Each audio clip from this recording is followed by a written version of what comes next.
쌍방울그룹의 불법 대북 송금 의혹과 관련해 검찰이 이재명 더불어민주당 대표를 불구속 기소했습니다. 제3자 뇌물죄 등 혐의로 말입니다. 현재 이재명 대표가 윤석열 정권 검찰에 의해 받는 재판이 상당하지요.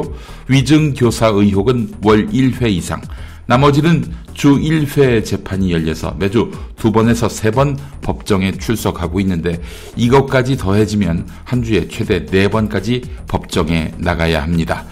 이 꼴이 났는지 이재명 대표는 기소 소식에 검찰의 창작 수준이 갈수록 떨어지고 있다라고 비판했고, 민주당은 검찰 결정을 명백한 정치 기소로 규정하며 반발했습니다. 김건희의 명품 가방 수수 의혹과 관련해 김영란법 위반 여부를 따진 국민권익위원회, 결국 면죄부를 주지 않았습니까? 전원위원회의에서 유철환 위원장과 윤석열 대통령과 가까운 것으로 알려진 부위원장 3명이 처벌 규정이 없다라며 사건 종결 처리를 주도했던 것으로 알려졌습니다. 그들은 이런 논리를 폈지요.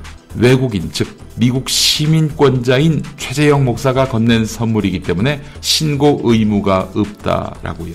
그건 외국 왕이나 대통령이 선물할 때 이야기지요. 외국인에게 선물을 받으면 바로 소속기관 단체의 장에게 신고하도록 돼 있는 법이 있습니다. 국민우롱, 어디까지 가나 봅시다.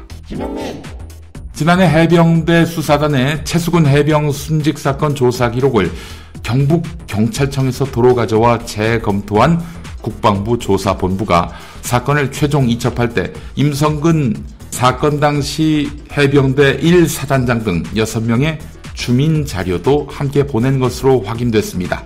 임성근까지 포함해 입건에 수사할 필요가 있다는 뜻을 국방부 조사본부가 경찰에 전달했다, 이런 의미로 해석됩니다.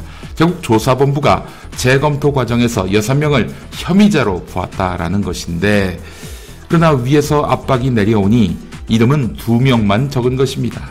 암요, 어떻게 임성근을 빼고 이 사건의 주범을 말할 수 있단 말입니까? 국민의힘은 더불어민주당의 단독 국회 상임위원회 소집에 반발해 국회 의사일정 보이콧을 선언했습니다. 이런 가운데 장 차관 등 정부 고위 관계자들이 참석한 가운데 4개 자체특별위원회의를 열었습니다. 당분간 이런 식의 특위 활동으로 대응할 것 같습니다. 민주당 주도의 상임위에서 공무원을 부르면 그쪽 가지 말고 이쪽으로 와라 하면서 말입니다. 하지만 국민의힘에서는 그 내부에서조차 집권당이 언제까지 아무 효력이 없는 특위 활동이나 하며 국회 일정을 보이콧할 것이냐라는 자조의 목소리도 나왔습니다. 하긴 무대책이지요.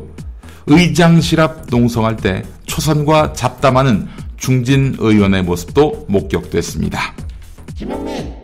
그동안 한반도에서 호남권은 상대적으로 지진이 발생하지 않는 안전지대로 여겨졌습니다. 지진 계측이 시작된 이래 규모 4.0 이상의 지진은 한 번도 발생하지 않았다는 건데요. 그런데 어제 전북 부안군이 이 기록을 깼습니다.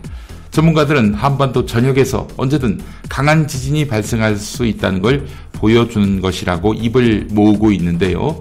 이런 가운데 진앙지와 42km 떨어진 영광 한빛 원전에서도 지진이 감지됐습니다. 원자력안전위원회는 가동에는 문제가 없었다, 이렇게 밝혔습니다. 전국 40개 의대 교수단체가 총회를 열고 전면 휴진에 참여하기로 했습니다. 수도권 빅5 병원을 중심으로 무기한 휴진 결의도 이어지고 있는데요. 서울대 의대에 이어서 세브란스 병원을 수련 병원으로 둔 연세대 의대도 무기한 휴진을 결의했습니다. 환자 단체들은 다음 주 월요일부터 무기한 휴진을 예고한 서울대 병원 앞에서 휴진 철회를 촉구했습니다. 보건의료노조 역시 대규모 집회를 열고 환자들이 생명을 담보로 한 명분 없는 집단 행동을 벌이고 있는데 중단하라고 요구했습니다.